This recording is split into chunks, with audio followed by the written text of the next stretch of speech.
Good morning, vinyl community and YouTubers everywhere. Got a shirt on today. People like to wear rock and roll shirts. I got a little Native American art on my shirt, recognizing our Native American friends. Don't think I've seen anybody show any Native American music. I don't have any vinyl. I do have quite a few CDs. That's not today's video, though. Today's video is one thing leads to another, and I think it makes an interesting story. I was watching back fairly early when I started, Steve over at Flipside CT, and he showed this.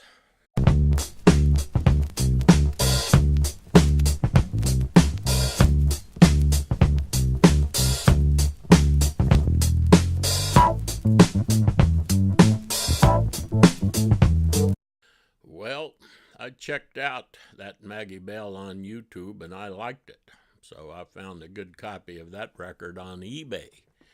I liked it so much, found me a couple more Maggie Bell records on eBay.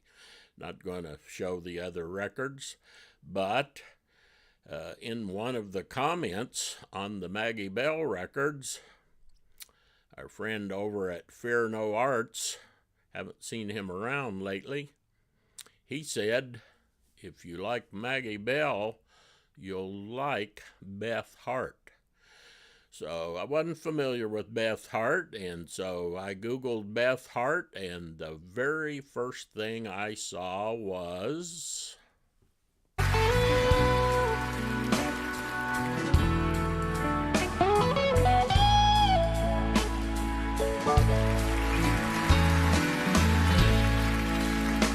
something told me that it was over, baby.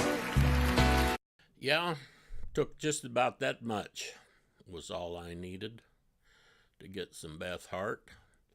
So I ordered a Beth Hart record, which I was crazy about.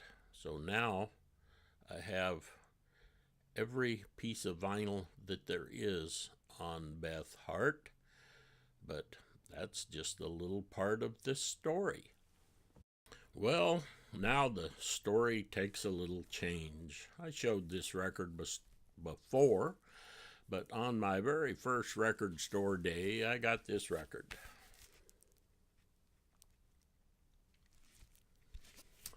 Etta James, At Last, on the green vinyl. Like this record a lot.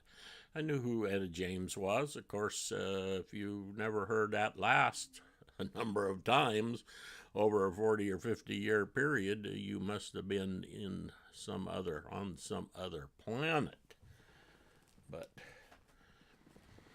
that doesn't specifically have anything to do with that story, but I liked Etta James, always liked Etta James. That was probably the first record I ever had. But here a little while back, I was over at my record store, and in the used bins, I saw this record.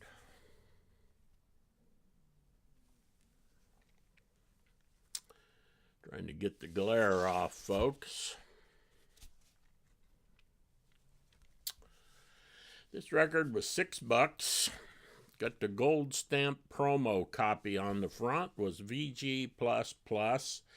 Etta James, Deep in the Night. I bought this as a blind buy. I thought I should have some more Etta James. I'm going to buy this record. I've listened to this record. Oh, got some good stuff on here. All kinds of stuff, including some blues. She does Lovesick Blues. First tune on side 2, but the last tune on side 2, she did Blind Girl. And I like that. I thought that was pretty familiar. Seemed like, was that the correct title? What was going on there? Here's the record on Warner Brothers.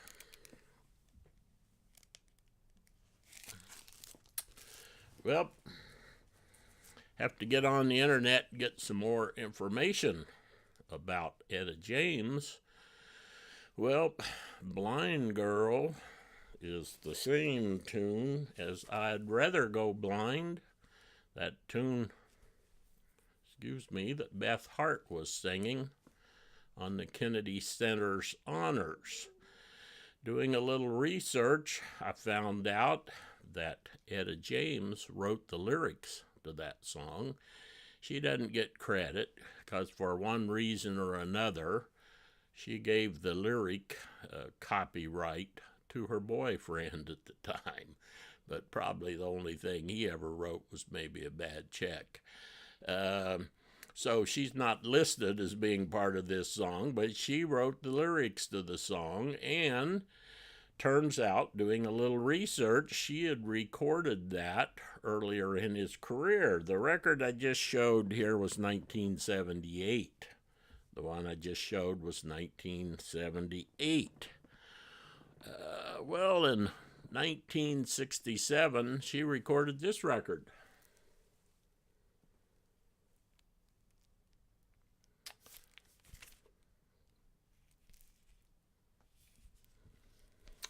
Tell Mama, Etta James, cadet record. Well, go over to Discogs.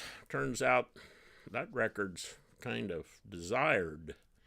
It goes for pretty good money, and it's not easy to find. I do a little looking around. Guess what? Four Men with Beards issued a mono version from the original master tapes, 180-gram vinyl. I got this record. And the second tune on this record is I'd Rather Go Blind. I love that tune. Now, of course, I love Etta James, along with all of those other ladies. So it's interesting how one thing leads to another. Time to move on. You're gonna be missing out. Don't think I know that. So you mean to tell me this could be the last time I sang a song for you?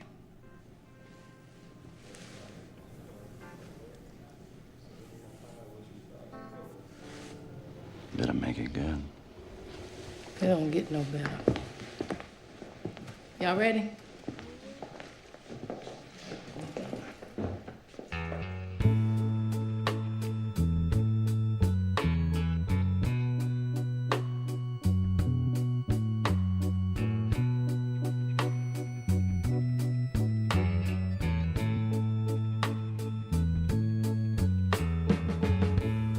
Something told me it was over.